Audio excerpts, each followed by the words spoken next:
Assalamualaikum warahmatullahi wabarakatuh. Perkenalkan, nama saya Safa Insyirah dari semester 3C. Pada video kali ini saya akan mereview materi yang telah disampaikan oleh Ibu Profesor Dr. Haji Hani Nuraini SHMH dan asisten dosen Bapak Dr. Muhammad Randy Aridayanda SHMH mengenai alasan gugurnya hak untuk melaksanakan hukuman. Dalam KUHP itu ada dua, yaitu yang pertama matinya terpidana, yang kedua daluarsa. Di luar KUHP itu ada amnesti dan grasi. Daluarsa menjalankan pidana hapus apabila yang pertama 2 tahun mengenai semua tindak pidana pelanggaran dan 5 tahun mengenai kejahatan yang dilakukan percetakan. Yang ketiga, ditambah sepertiga dari lamanya tenggang daluarsa bagi kejahatan-kejahatan lainnya. Yang keempat, pidana mati tidak ada daluarsanya. Daluarsa menjalankan pidana dihitung esok hari setelah putusan hakim atau vonis dijatuhkan. Jika terhukum melarikan diri selama masa hukuman, maka esok harinya setelah melarikan diri mulai berlaku tenggang daluarsa baru. Tenggang daluarsa tertunda selama menjalankan pidana dan selama terhukum dirampas kemerdekaannya apabila berhubungan dengan tenggang penghukuman lain. Grasi adalah tindakan pengampunan dari raja atau presiden yang merupakan kemurahan hati raja atau presiden yang berkuasa sehingga terhukum dapat menerima atau menolak grasi. Dewasa ini grasi berfungsi sebagai koreksi atas keputusan pengadilan untuk mencegah timbulnya ketidakadilan atas tindakan hukum.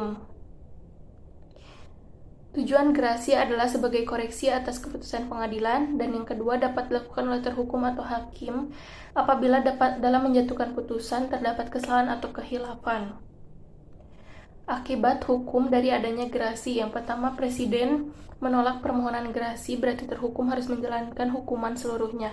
Yang kedua, presiden mengabulkan permohonan grasi berarti terhukum tidak harus menjalankan hukum seluruhnya. Yang ketiga, presiden mengadakan perubahan hukuman atau komutasi berarti mengadakan perubahan masa hukuman, misalnya hukuman mati dirubah menjadi hukuman seumur hidup, hukuman penjara menjadi hukuman kurungan. Yang keempat, mengurangi hukuman, artinya hukuman yang dijatuhi oleh hakim dikurangi sehingga menjadi lebih ringan. Macam-macam grasi, yang pertama itu grasi duduk, yang kedua grasi jalan, yang ketiga grasi jabatan. Perbedaan antara grasi dengan amnesti dan abolisi. Grasi merupakan masalah yang menghapuskan, meringankan hukuman, sedangkan amnesti adalah masalah yang menghapuskan tuntutan dan hukuman, dan abolisi adalah masalah yang menghapuskan tuntutan. Grasi ditujukan kepada orangnya atau terhukum, sedangkan amnesti dan abolisi pada perbuatan atau tindak pidananya. Yang ketiga, grasi diberikan setelah ada putusan hakim yang mempunyai kekuatan hukum tetap, sedangkan amnesti dapat diberikan sebelum dan sesudah adanya vonis, tetapi abolisi sebelum adanya keputusan hakim atau vonis. Yang keempat, dengan grasi kesalahannya pelaku atau terhukum tetap ada, sedangkan abolisi dan amnesti dianggap tidak ada kesalahan. Yang kelima, grasi ditunjukkan untuk mencari keadilan, sedangkan amnesti dan abolisi untuk tujuan politik. Persamaan antara grasi, amnesti, dan semuanya abolisi diberikan atas kuasa undang-undang. Hak untuk memberikannya berada di tangan presiden sebagai kepala, dan semuanya tidak diatur dalam KUHP melainkan diatur di luar KUHP, yaitu untuk grasi dalam Undang-Undang Nomor 22 Tahun 2002. Sekian yang dapat saya sampaikan. Mohon maaf apabila terdapat kesalahan dan kekurangan. Wassalamualaikum warahmatullahi wabarakatuh.